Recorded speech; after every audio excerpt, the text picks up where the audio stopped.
రాజకీయ కుట్రకోణంలోనే చూస్తూ ఉన్నాం. సంవత్సరంన్నర క్రితమే ఎన్నిసార్లు నోటీసులు ఇచ్చినా తను విధిగా హాజరైంది, విచారణ సంస్థలకి పూర్తిగా సహకరించింది, కావలసిన మెటీరియల్ అంతా కూడా ఇచ్చింది. ఏదో సిమ్ కార్డులు ఇవని మనం మాట్లాడితే కూడా వాళ్ళు అడిగిన సిమ్ కార్డులన్నీ కూడా సబ్మిట్ చేసింది.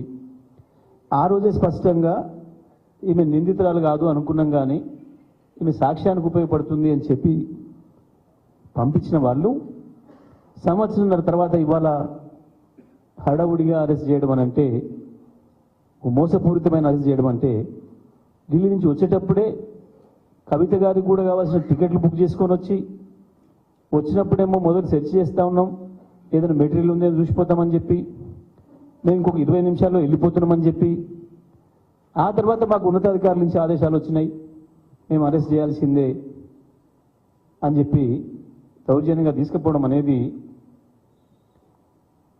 ఇంత మించిన దుర్మార్గ చర్య లేదు. బీజేపీ కేంద్ర ప్రభుత్వ రాజ్యాంగ సంస్థలన్నింటినీ కూడా తనకు అనుకూలంగా పనిచేయించుకుంటుందని, తన జేబు సంస్థలుగా పనిచేయించుకుంటుందని చెప్పడానికి ఇంత మించిన ఆధారాలు ఎక్కడ లేదు. స్పష్టంగా పిఎంఎల్ఏ యాక్ట్ తెచ్చేటప్పుడు దీని నుంచి మహిళలకు మినహాయింపు ఉండాలి అని చెప్పి దాంట్లో చట్టంలో రూపొందించాలని చెప్పి ఆనాడు చర్చ వచ్చింది. దానికి సంబంధించే ఇవాళ కేసు నడుస్తుంది సుప్రీంకోర్టులో, ఈరోజు వచ్చింది. గతంలో కూడా పర్టికులర్గా కవిత గారి అరెస్టుకు సంబంధించి మేము ఆ రోజు కోర్టులో కేసు ఇస్తే స్పష్టంగా ఈడీ ఒప్పుకుంది, మేము ఎటువంటి తీవ్రమైన చర్యలు తీసుకోవడం లేదు, విచారణ కొరకు అడిగినాం, అరెస్ట్ అనేది జరగదు అని చెప్పి ఓవరాల్గా ఈడీ ఒప్పుకుంది బెంచ్ ముందట. ఒప్పుకుంటే ఆ రోజు ఆ జడ్జి గారు అరెస్ట్ చేయమని వాళ్ళే చెప్తారు కదా, ఇక మీకు ఎందుకు ఈ పిటిషన్తో ఏముంది అని చెప్పారు.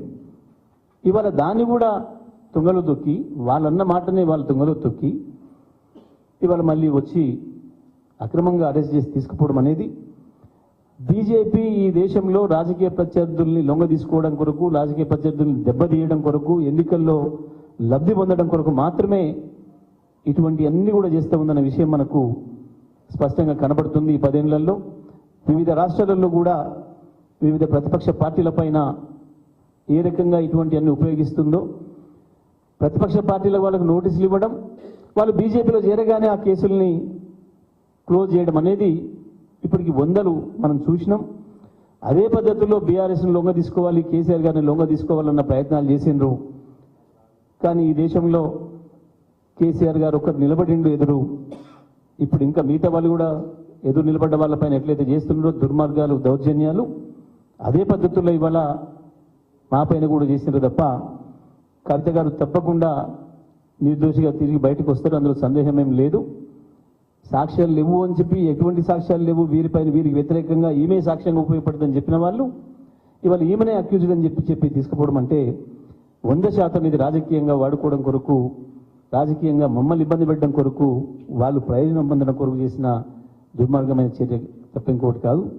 అందుకే ఇవాళ బీఆర్ఎస్ పార్టీగా పెద్దల హరీష్ రావు గారు ఏదైతే పిలిపించిందో రేపు పెద్ద ఎత్తున అన్ని నియోజకవర్గాల్లో నిరసన కార్యక్రమాలు తెలియజేయాలని చెప్పి బీజేపీ కేంద్ర ప్రభుత్వాన్ని అడ్డం పెట్టుకొని, కేంద్ర ప్రభుత్వ సంస్థలను ఏదైతే ఉపయోగించుకొని ఎన్నికల్లో లాభ పొందడానికి ప్రయత్నం చేస్తుందో, చట్టవిరుద్ధంగా ప్రవర్తిస్తుందో దానికి నిరసనగా రేపు కార్యక్రమాలు చేపట్టాలని చెప్పి కూడా విజ్ఞప్తి చేయడం జరుగుతాము.